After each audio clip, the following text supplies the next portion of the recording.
Chapter 2. The Palace.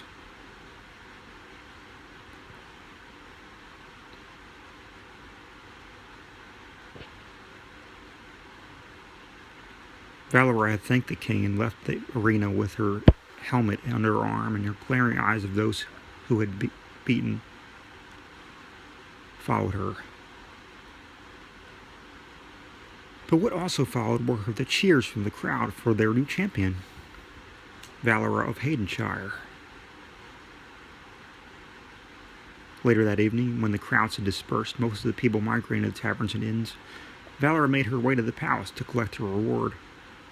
As she came to the gate, she was stopped by two guards who wore leather armor and carried swords. "Stop! What business do you have at the palace at this hour, elf?" One glared. "I've come for my reward. I am this year's champion." She did not smile as she looked into the eyes of the man whose hand lay on the hilt of his weapon.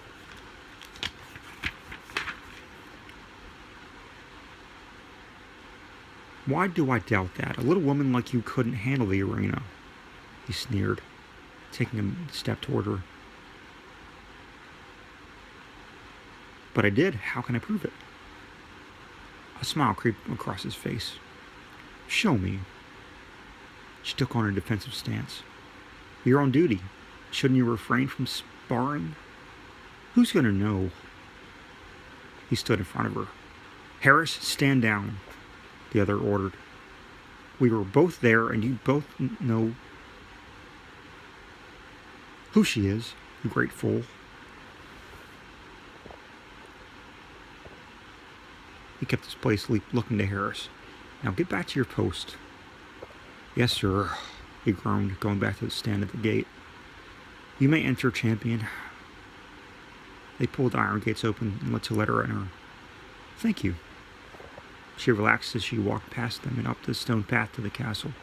The path was lined with thick oak trees, which reminded her of her forest home, except for the fact that they were so sparse in this place. As she got to the door and knocked, it was immediately opened by an older man in a suit. He smiled with old gray eyes. "You must be King Dorian's guest. He's been expecting you and said to meet him in his study. I'll take you there." He stepped aside and so she could come inside. "My name's Lionel, by the way." She returned his smile. "Nice to meet you, Lionel. I'm Valora. The king said to come here to collect the prize money for winning the tournament." "Oh my, the champion! Congratulations!"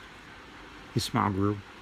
"Indeed, if you are the victor of that dreadful sport, I suppose you deserve every piece of that gold."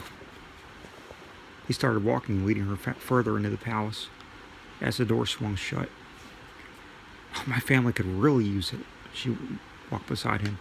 "There are 9 kids, including myself, and our mother and father, all in the same house." Lionel looked at her a bit confused. She still smiled. "Yes, we have a big family. 2 of those kids are twin girls, Marina and Meridia. 2 beautiful names for 2 beautiful 6-year-olds. She chuckled. "Troublemakers, the lot of them. Most 6-year-olds are, even human ones." He grinned. "Here we are." They come to a darkly painted door with a brass knob. He knocked softly. Perhaps a bit too softly, Valora thought, until he was answered. "Come in." Lionel opened the door. "Your guest from the arena has arrived, my king." "Send her in." He sat at a desk, quill in hand. "Haven't been in the middle of writing something." He held the door open and Valora entered, her helmet still under her arm, as it had been for most of the day. "I've come to collect the 10,000 gold you promised me." "Ah, yes, our champion.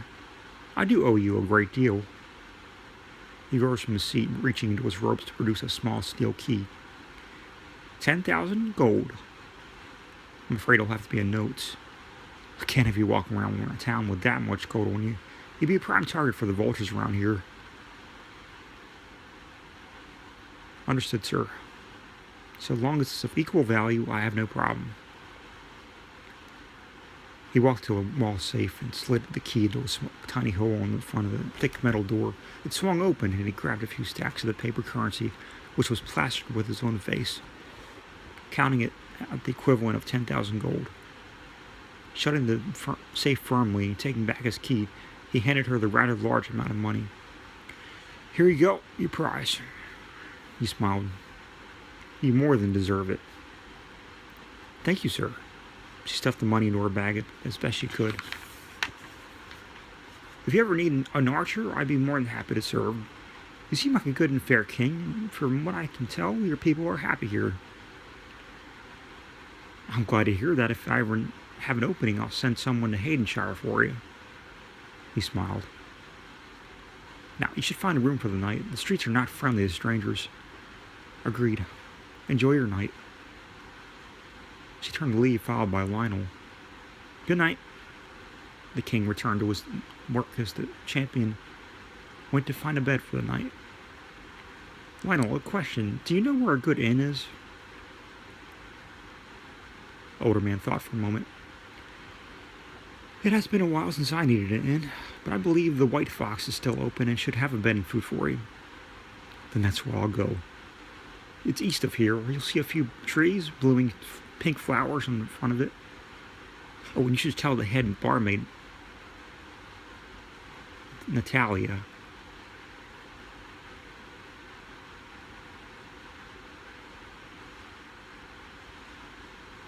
"Her lion is still here, if you find the time." "I'll do that. Do you and her have something going on?" With this, he let out a sigh. "We did, but our paths seldom cross anymore.